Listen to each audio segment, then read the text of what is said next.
A Chinese old man threatens another, "If I hadn't retired, you would have been in jail long ago." American internet celebrities were chastised after visiting Shine's factory in China. 224 master's and doctoral graduates from renowned universities compete for a position at Petrochina. China reports 3 new cases of cholera. Officials warn of rapid spread and high fatality. It's all covered in today's China Truths. A Chinese old man threatens another, "If I hadn't retired, you would have been in jail long ago."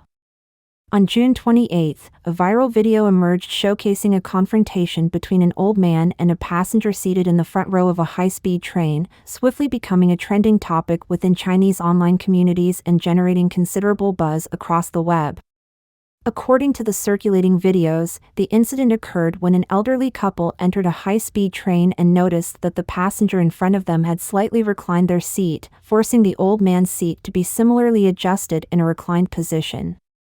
While the old man appeared content with his seat, he expressed dissatisfaction with the reclined angle of the front seat, leading him to request that the occupant in front readjust their position.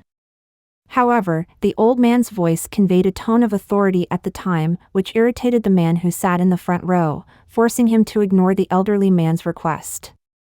The old man, enraged by the situation, burst into a fit of wrath, releasing his rage by forcefully kicking the backrest of the seat right in front of him.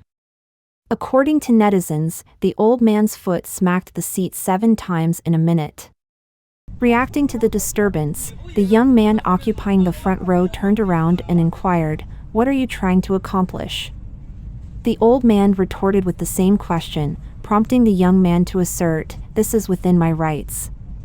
Unexpectedly, the old man delivered another forceful kick, this time targeting the gap between the 2 seats, narrowly avoiding a collision with the young man's head.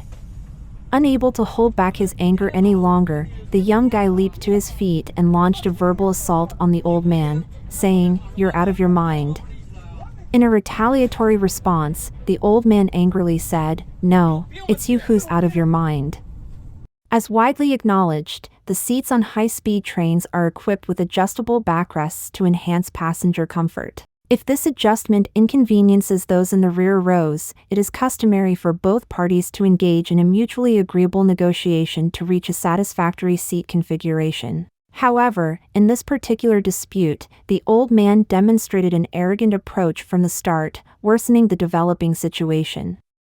Despite his wife's efforts to persuade him, the old man ignored her advice. Seizing the opportunity, the young man in the front row rose once again, pointing directly at the old man as he firmly stated, "It is within my rights. There are no strict regulations on the railways prohibiting seat reclining. It seems you, being elderly, do not concern yourself with such matters. Furthermore, are you not reclining your own seat?" Hearing these words, the uncle's embarrassment quickly transformed into anger, prompting him to bellow, "I am who I am, and you are who you are. Can you compare yourself to me? If I had not retired, you would have been in jail long ago." Everyone there at the time was startled by the ominous tone of the old man's words as they sought to learn about his background. Finally, his wife dissuaded him from additional outbursts by taking the initiative to apologize to the passengers in the front row, thereby defusing the conflict. Subsequently, the circulation of relevant video clips on social platforms swiftly transformed the arrogant old man into a target of widespread public criticism, particularly due to his explicit threat of imprisonment directed at the front row passenger, which sparked a surge of public indignation. Netizens have raised doubts regarding the old man's identity, questioning whether he is a retired veteran. It is conceivable that he may have held significant authority before retirement and grown accustomed to privileges. Even in his post-retirement years, he continues to exhibit a flagrant disregard for public regulations and the fundamental principles of mutual respect when it comes to interpersonal relationships. Further investigation conducted by netizens delved into the old man's background, leading to the revelation that he held a high-ranking position as a bureau-level official before retirement. This newfound information prompted some individuals to comment, "It makes sense that he talks with such blatant arrogance and emanates an aura of authority." American internet celebrities were chastised after visiting Shine's factory in China. A group of famous American internet personalities extended an invitation to Guangdong, China, where they embarked on a visit to the factory of Chinese fast fashion giant Shine. Initially, their responses were filled with enthusiasm. However, to their surprise, the collective sentiments took an abrupt turn, leading to widespread criticism and vehement opposition from numerous netizens. Shine, a company experiencing rapid growth in Western markets and projected to secure its position as the fourth largest clothing retailer in North America by 2022, presently finds itself confronted with an array of pressing concerns. These include labor conditions, human rights allegations, transparency concerns, and issues about environmental waste. During the middle of June, the American influencers traveled to Guangzhou to explore the company's innovation center. Within this domain, they were presented with well-lit and spacious facilities, state-of-the-art fabric cutters, and automated robots tasked with material transportation. Throughout the factory tour, contented workers were observed diligently crafting garments, with some visitors even engaging in hands-on participation in certain processes. Notably, Kenya Freeman, an influential designer retailing clothing on Shine, uploaded a video showcasing her visit on her Instagram account. Likewise, other participants in this excursion shared their commendations through their respective online platforms. Unexpectedly, the wave of accolades swiftly morphed into a tidal wave of doubt and skepticism as these endorsements sparked a firestorm on the internet. Netizens were quick to reprimand these internet celebrities for allegedly turning a blind eye to Shine's purported human rights infringements and for espousing values deemed morally questionable.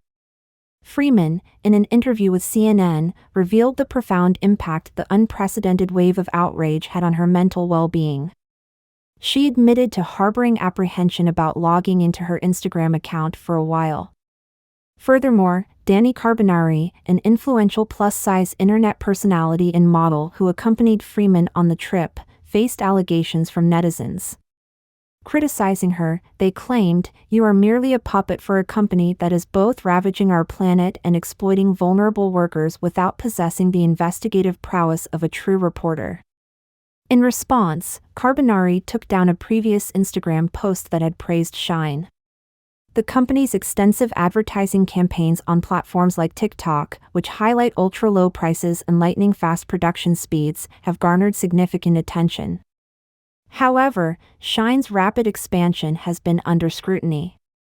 In April, the House of Representatives Ad Hoc Committee on Strategic Competition between the United States and the Chinese Communist Party raised concerns about potential associations between Chinese e-commerce platforms such as Shine and Temu and practices involving forced labor, trade loopholes, product safety hazards, and intellectual property theft. The committee subsequently released the preliminary findings of its investigation in June. Additionally, a report published in April by the U.S.-China Economic and Security Review Commission (USCC) of the U.S. Congress highlighted the risks of data breaches and intellectual property infringements associated with Shine. The USCC's in-depth analysis revealed that Shine utilizes artificial intelligence algorithms to analyze customer data and search histories, thereby identifying emerging fashion trends and patterns. In its pursuit of data collection, Shine employs a strategy that involves incentivizing users to share their app-related information and activities, including social media engagement, in return for discounts and exclusive offers on Shine products. However, a 2022 report by Bloomberg unveiled a disconcerting revelation. Garments sold by Shine in the United States are found to contain cotton sourced from Xinjiang, a region for which the U.S. has implemented a comprehensive import ban due to concerns surrounding forced labor practices. The BBC's Channel 4 conducted an investigation shedding further light on Shine's labor conditions. According to their findings, Shine's workforce endures grueling schedules of up to 18 hours per day, with only 1 day of rest granted per month. These employees face an immense level of daily stress, and any misstep on their part results in wage deductions. 224 master's and doctoral graduates from renowned universities compete for a position at Petrochina. As the graduation season approaches, China's recruitment landscape is witnessing a surge in competitiveness. The increasing allure of better remuneration and benefits offered by China's central enterprises and state-owned corporations has contributed to the heightened internal competition observed in recruitment during this graduation season. Screenshots circulating on the internet, as reported by Red Star News, reveal the substantial response of 224 master's and doctoral graduates from renowned universities in their application for a general administrative role at China National Petroleum Corporation, CNPC, a prominent state-owned enterprise. A screenshot obtained from CNPC's official website indicates that a master's degree is the minimum educational requirement for this comprehensive administrative position, with only one individual being recruited. Nonetheless, the overwhelming response to this opportunity is evident, as a staggering 819 applicants vied for the position, resulting in the selection of 470 qualified candidates. To shed light on the matter, reporters had an interview with Hu Wen, pseudonym, a recent graduate from the Renmin University of China who pursued a master's degree in management. Hu Wen has diligently pursued stable employment prospects, submitting resumes, undertaking written tests, and participating in interviews since last year. She expressed her active involvement in numerous campus recruitment drives organized by prominent central enterprises and state-owned corporations such as Petrochina, Sinopec, and the Bank of China. Notably, her engagement with Petrochina and Sinopec has been particularly extensive. Hu Wen has shared a revealing screenshot of the interview list for a comprehensive administrative position at Petrochina, which prominently features numerous candidates holding doctorate degrees from esteemed institutions such as Peking University and Beijing Tsinghua University. The recruitment standards set by China National Petroleum Corporation are exceptionally rigorous. As per the group headquarters' autumn 2023 recruitment guidelines, applicants are required to possess a master's degree or higher from a domestic university ranked within the top 30 globally by the Times World University Rankings and the top 10 within China. Additionally, their subject evaluation must receive an A+ rating. Proficiency in English is also mandated, with a minimum score of 496 in the CET-6 examination, a score of 96 or above in the new TOEFL test, an English level of 7 or higher in the IELTS examination, or an equivalent proficiency level in other languages. The report emphasizes that despite the stringent criteria imposed for certain positions within Petrochina and Sinopec, a steady influx of fresh graduates continues to apply for these coveted roles. On Petrochina's official website, the number of applicants for specialized positions like drilling engineering, oil and gas field development, and oil refining technology ranges from a few dozen to several dozen candidates. However, for positions with a significant emphasis on liberal arts, the applicant-to-position ratio has soared to over 200. For instance, the ratio stands at 470 applicants per available comprehensive administrative post, 413 applicants per financial assets position, and 582 applicants per legal affairs role. Recent complaints regarding the recruitment experience at Petrochina have surfaced on major social platforms, further highlighting the concerns of job seekers. China reports 3 new cases of cholera. Officials warn of rapid spread and high fatality. Amidst the resurgence of the COVID-19 pandemic in China, the mainland has witnessed cases of cholera, sparking concerns from the international community.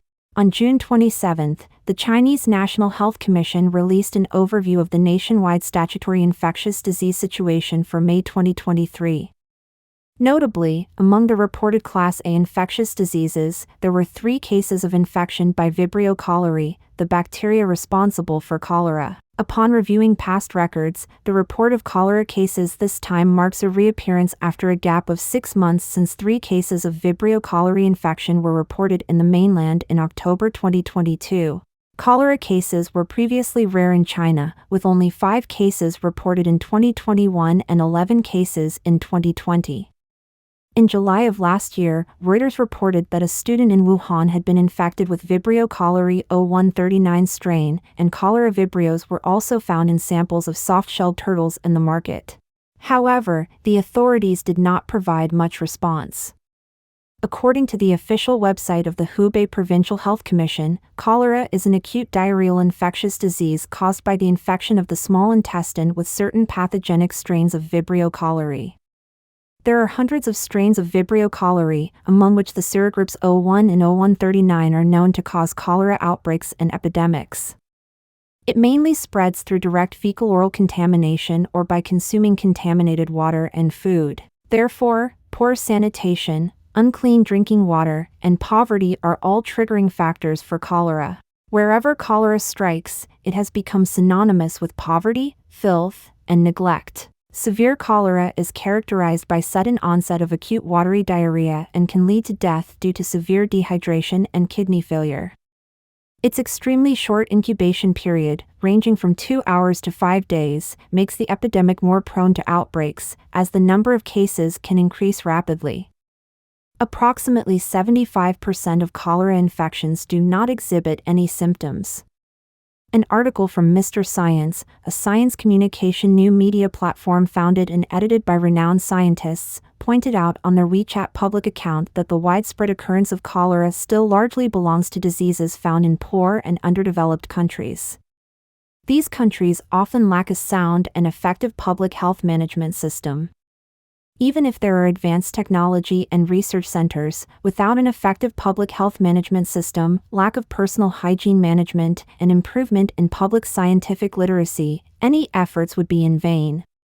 In addition, it is worth noting that many Chinese citizens have recently reported experiencing second wave, third wave, or even fourth wave of infections within a month, with some claiming that the intervals between second and third waves are less than half a month.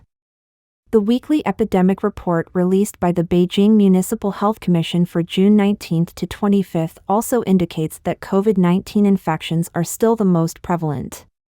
Chinese Academy of Engineering academician Zhong Nanshan had previously quoted model predictions in late May, estimating that the second peak of the national epidemic would occur at the end of June.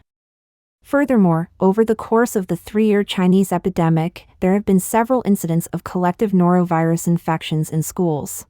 As for monkeypox, it recently made headlines earlier this month. The reason being that since the confirmation of China's first monkeypox case in Chongqing in September of last year, there have been 2 more cases of monkeypox discovered in Beijing in the recent period. However, detailed information about the patients has not been officially disclosed. Due to the Chinese Communist Party's consistent lack of transparency regarding the country's epidemic situation, the consecutive outbreaks of diseases such as cholera, norovirus, hand, foot, and mouth disease, influenza, and monkeypox on the mainland have understandably raised concerns among the international community. Don't forget to comment in the section below to share your opinions on today's topic with us. Make sure to like and subscribe to see more interesting topics from China Truths.